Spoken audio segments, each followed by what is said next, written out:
Buro. Buro ang pinakasikat na resipe ng mga Kapampangan. Hindi nawawala ang buro sa lahat ng klaseng handaan. Ang buro ay tinatawag nilang balaw-balaw naman sa Tagalog. Kaya kung di ka pa nakakatikim ng buro o kaya balaw-balaw, panoorin mo ang bidyong ito hanggang matapos. Dahil ipapakita ko sa bidyong ito kung paano gawin at lutuin ang resepeng ito. Pero bago yan, nais ko sanang hilingin sa iyo ang pag-subscribe at i-click ang notification bell para magkaibigan na tayo. Baka kasi makalimutan mo eh. O siya, simulan na natin.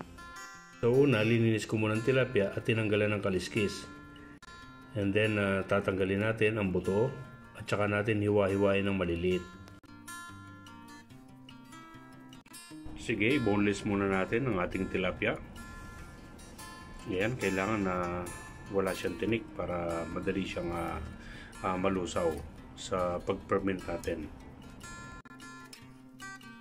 Yan, ganyan lang kaninipis ang ating tilapia. Okay, huwag po tayong maghihiwa ng makakapal kasi matagal pong matunaw yun. So may tendency masira po yun pagka sobrang kapal. Kailangan manipis para madaling mag-absorb yung asin. Ayan, so nahiwa-hiwa na ng maliliit ang ating tilapia.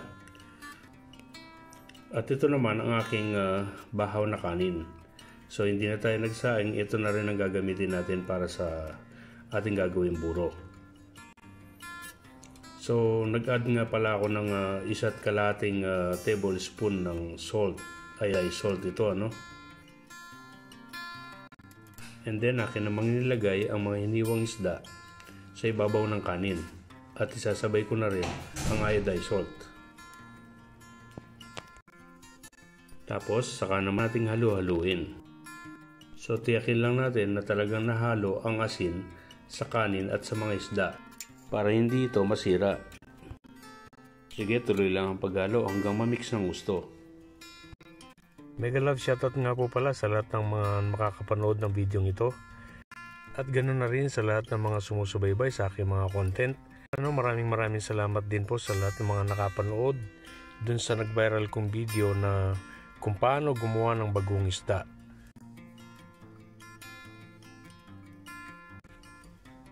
Siya nga pala, ang ating susunod na content ay ang paano gumawa ng salt and egg. Kaya mag-subscribe na kayo para mapanood ang content na yon. Maraming salamat po. So ngayong halos na mix na ang ating kanin, isda at asin. So atin namang ito ililipat sa isang container, ano? At para masimulan na natin ang first day ng ating fermentation.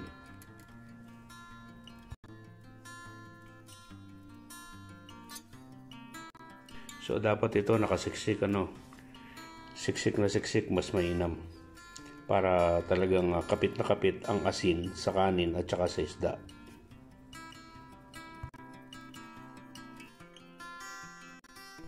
So ayan, nasiksik na. So atin naman itong takpan. At huwag nating bubuksan sa loob ng 2 araw.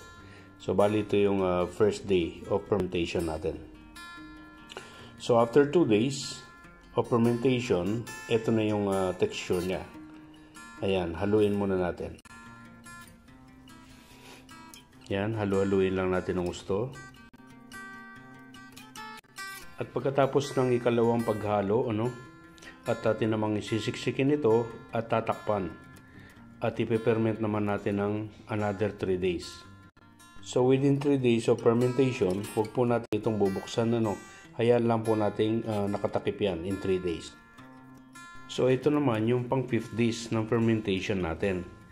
Ito na ulit yung texture niya. So medyo malambot na siya at naamoy ko na rin na medyo maasim-asim at saka unti-unti na rin nadudurog yung ating mga nilagay na isda. So mga ilang araw pa, pwede na rin nating lutuin ito. So ganito lang, imimix lang natin ng maayos. At pagkatapos, saka natin muling tatakpan. At i-ferment natin ulit hanggang pang 8 araw. Okay, so ganun pa rin.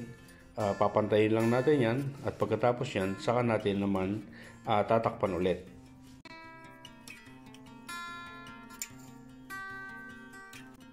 At ito naman ang pang-8 araw ng ating fermentation. So ayan, sa tingin ko pwedeng-pwede na. So unang bukas ko pa lang ay medyo naamoy ko na maasim na siya at pwedeng-pwede na siyang lutuin. At saka kung mapapansin nyo, no, medyo nadudurog na talaga yung kanin at saka yung isda. O siya, sige, magpiprepare na tayo ng ating mga gagamitin sa panluto. Gaya ng luya. Ayan, dikdikin muna natin ng mga luya. Hindi ko tinadtad ang mga luya, kasi yung iba, ayaw nilang nakakain sila ng luya. Bali, dinikdik ko lang yan, tapos hiniwa-hiwa lang ng konti. At hindi naman siya durog na durog para hindi nila nangunguya pagka kinakain yung buro. Ayan, ganyan lang ang texture, medyo malalaki. Pagkatapos yan, sunod na rin natin ang ating sibuyas. Okay, balatan muna natin. Ito, pwede siyang hiwa-hiwain, medyo maliliit, walang problema. Kailangan ito i-toasted natin ng konti bago natin igisa ang ating buro. Ayan, ganyan lang po ang paggayat ng ating onions. Medyo maliliit lang siya, okay lang. At ganoon din naman sa ating bawang. So didikdikin lang natin, tapos simpleng hiwa-hiwa lang. Yan, ganyan lang po. Kasi mas masarap sa buro kung maraming bawang, luya at sibuyas. At lalagyan din pala natin ng isang pirasong kamatis. Ayan, yung large size. Yan. Pwede na yan. Okay, ganyan din ang hiwa. Medyo maliliit. So, eto, naka-prepared na ang ating mga ingredients na gagamitin sa panggisa. Okay, meron din tayong talong, ampalaya, at saka isda. At meron din tayo ng mustard. Ay, ito yung ating fresh buro. Ayan. Prepared na ang ating ginger. Ang ating garlic, ang ating onion, at ang tomato. Ayan. At ito mamaya ilalaga lang natin ang ampalaya at talong. At hugasan din natin ang mustard. Tapos ito ipiprito rin natin ang ating mga tilapia. O siya, dahil ready na, pwede na nating simulan ang ating paggisa. So una, maglalagay muna tayo ng mantika. Maglalagay tayo ng medyo marami-raming mantika dahil nag-absorb ito. At pag naluto na siya, kusya siyang lalabas yung mantika sa ibabaw ng ating buro. So mabilisan na ang ating pagluto ngayon, Ayan, hinuna ko muna yung luya, sinunod ko yung bawang, pagkatapos yung ating sibuyas. Ayan, halu-haluin lang natin ng maigi. Tapos hintayin lang natin hanggang matoasted ang ating luya, bawang, sibuyas. Ayan. Ngayon toasted na, saka naman natin ilalagay ang ating tomato. Ayan.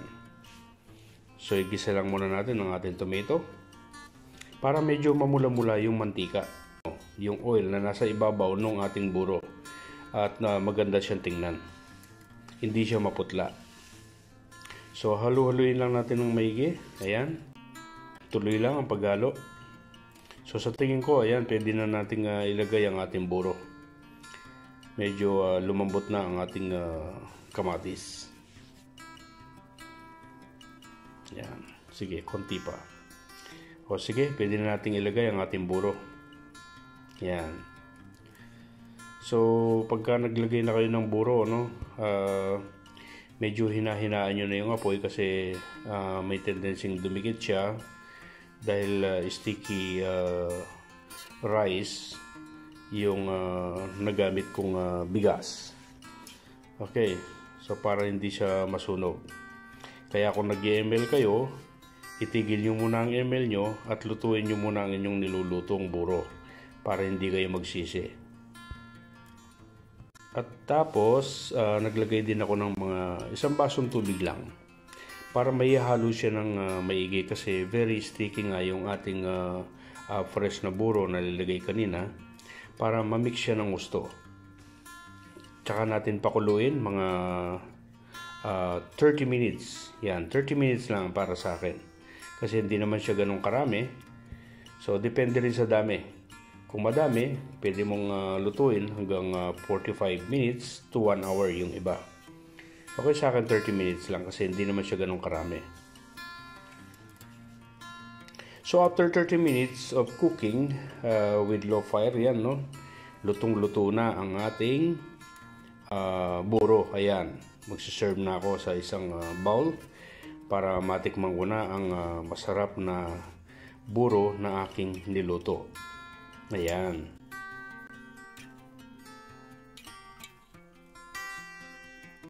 So, ngayon naman ay papakita ko sa inyo kung paano naman siya kinakain. Kung ano ang ating mga sinasawsaw, paano siya kainin. Okay? So, ipapakita ko sa video ito. Ayan, kung paano natin siya kakainin. Ayan, kukunin natin yan maya-maya at isasawsaw naman natin. Okay, ayan, meron tayong tilapia. Halos ready na. Gutom na ako. Takam na talaga ako dito sa ating buro. Maganda yung pagkakaluto. Ayan, hindi siya maputla, hindi naman siya sobrang pula, at saka hindi naman siya ganun ka-oily. Saktong-sakto lang. So, ayan, titignan muna natin yung talong. Masarap.